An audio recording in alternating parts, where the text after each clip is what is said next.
देखिए, सबसे पहली बात तो ये है कि जो सेंटर ने हमें बजट दिया है वो बहुत ही बैलेंस्ड बजट था और प्रो पब्लिक था। लोगों को जो भी उनके इंटरेस्ट हैं या हित हैं उनके फ़ायदे में ही वो बनाया गया था।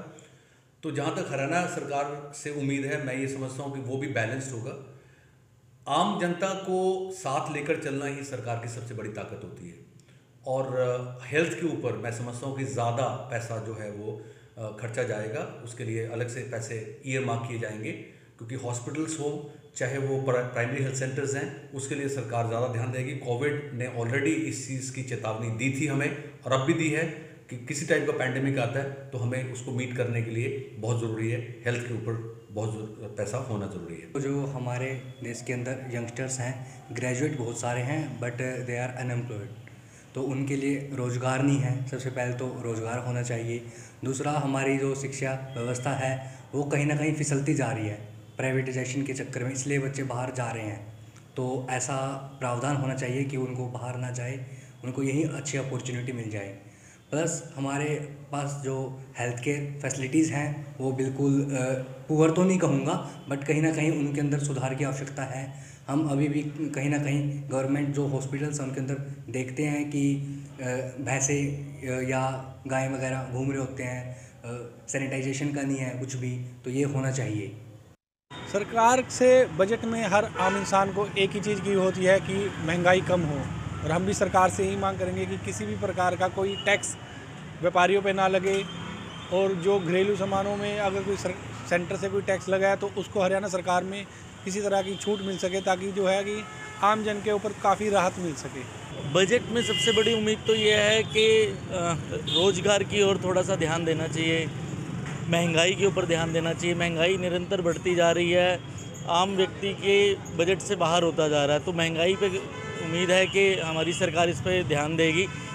सरकार ने जो बजट अब पेश करना है, हमें उनसे ये उम्मीद है कि वो इस बजट में पहले से भी ज़्यादा, पहले की अपेक्षा और ज़्यादा जनता के हित में काम करेगी, और जनता को जो थोड़ी सी महंगाई की मार पहले है उसको कंट्रोल में करते हुए कई चीज़ों में छूट देगी। पेट्रोल वगैरह में जैसे कुछ भी इस तरह की चीज़ों में वो अपना टैक्स घटाना चाहे तो घटा भी सकती है। सरकारी नौकरियां, रोज़गार इसमें और बढ़ाएगी। जैसा कि पिछले 10 सालों का इतिहास देखें तो सरकार ने लगभग हरियाणा में 1 लाख से 1.25 लाख के बीच में नौकरियां दी, जो कि उससे पिछले 10 सालों से लगभग 25 से 30% ज़्यादा थी, और इन्हीं रोज़गार को बढ़ाते हुए आगे जनता को रोज़गार दे। वैसे जनता को भी चाहिए कि कुछ अपना स्वरोज़गार, इनके पास अगर सरकारी नई नौकरी होती तो अपना रोज़गार करके अपना पालन पोषण कर सकते। सर, हम इस तरह देखते हैं, देखो आम आदमी होने के नाते मैं बताना चाहूँगा, क्योंकि जो भी बजट पास होता है तो वो आम आदमी के हक में होना चाहिए, सबसे बड़ी बात है।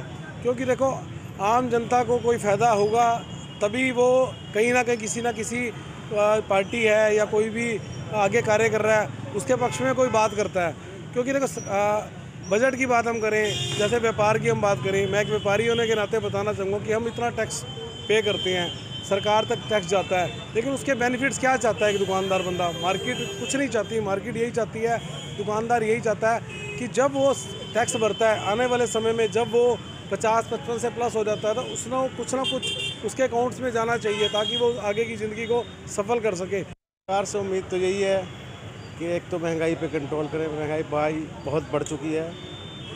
निचला स्तर का व्यक्ति, मिडिल क्लास का व्यक्ति महंगाई से त्रस्त है, और मैं ये चाहूँगा कोरोना के बाद भी जो एम्प्लॉइज़ हैं या दुकानदार हैं उनके कामकाज में कमी आई है, बढ़ा नहीं है। लेकिन टैक्सेस वगैरह को देखें तो काफ़ी बढ़ चुके हैं, और मैं तो सरकार से यही उम्मीद करूँगा कि मनोहर सरकार है हमारी, और मनोहर बजट ही पेश करेगी। मैं तो यही उम्मीद करता हूँ सरकार से।